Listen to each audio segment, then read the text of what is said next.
ఇక మీరు చూసుకోండి మీకు ఏది వర్కౌట్ అవుతుందో మీరు ఎట్లా నడిపించుకుంటారు. మీరు 2025లో పెట్రోల్ కి ఇంకా ఖర్చు పెడుతున్నారా? ఈవీకి మారండి అయ్యా, డబ్బులు కొంచెం సేవ్ చేసుకుంటారు. రండి నేను చూపిస్తా.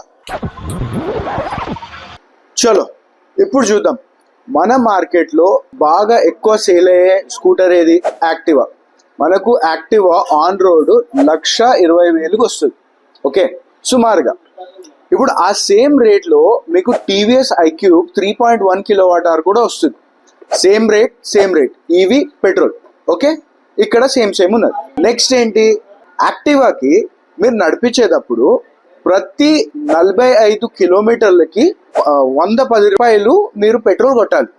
అంటే ఒక 100 కిలోమీటర్లు నడపాలంటే 250 రూపాయలు మీకు ఖర్చు అవుతుంది. అదే ఐక్యూబ్కి మీరు 100 కిలోమీటర్లు నడపాలంటే మీరు 3 kWh ఛార్జ్ చేసుకోవాలి. అంటే 3 యూనిట్ల ఎలక్ట్రిసిటీ. అంటే ఎంత?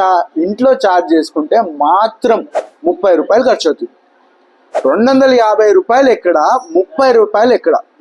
ఒక యాక్టివా 30 కిలోమీటర్లు రోజుకి నడిపితే మీకు 11,000 కిలోమీటర్లు ఒక ఇయర్లో నడిపిస్తారు.